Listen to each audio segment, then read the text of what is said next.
کہنا چاہتا ہوں، لوٹ جائیے، یہ بے ایمان ہے، مردود ہیں، بے ایمان ہے، کسی بات پر بھروسہ نہ کیجیے۔ آپ کے باپ کے ساتھ وفا نہیں کر سکے، آپ کے بھائی کے ساتھ ان جلادوں نے وفا نہیں کی، تو آپ کے ساتھ بھی وفا نہیں کریں گے۔ جو آپ کے پیچھے جو گلدستہ تیار ہو رہا ہے وہ آپ کے حکم کا منتظر ہے، لہذا ان کو بھی مشکلات میں مت ڈالیے، لوٹ جائیے، پلٹ جائیے۔ میں یہی کچھ دفاع کر کے جواب دے دوں گا، لوٹ جائیے۔ مگر حکم ربی تھا، اللہ کی طرف سے یہ آرڈر تھا، قانون بھی ضابطہ بن چکا ہے، راستہ بھی بن چکا ہے، تحریر بھی ہو چکا ہے، یہ ہو کر رہے گا، اس میں رد و بدل نہیں ہے۔ جو کوئی کہے، جتنا کچھ کہے، اور اس میں کوئی اپنی رائے دے ہی نہیں سکتا۔ کیوں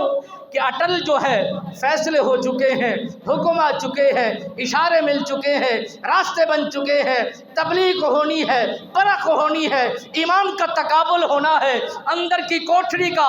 بہترین محاسبہ ہوگا کہ کون ایماندار ہے، کون بے ایمان ہے، کون ایمان کی کوٹھری لیے پھر رہا ہے، کوئی منافقت کی چال چل کر زندگی کو بسر کر رہا ہے۔ ہر کسی کے ایمان کا تقابل ہوگا، ہر کسی کے ایمان کے پیمانے کو دیکھا جائے گا، کون کتنی بھاری ہے، کتنا طاقت رکھتا ہے، کتنا ایمان رکھتا ہے، کتنا وفاداریاں پیش کر سکتا ہے۔ حضرت زین العابدین سرکار نے فرمایا ہمیں بھیجوا دیجئے، ہم جانا چاہتے ہیں نبی کے روضے انور کی طرف، اور نبی کے پیغامات جو سن کر آئے تھے، جو داستانیں رقم ہو چکی ہیں، بیتے ہوئے معاملے جو ہماری آنکھوں سے ہو چکے ہیں، ہم دیکھ چکے ہیں، گزر چکے ہیں، اور آنکھوں کے سامنے ظلم و زیادتی کو برداشت کر چکے ہیں، یہ در و دیوار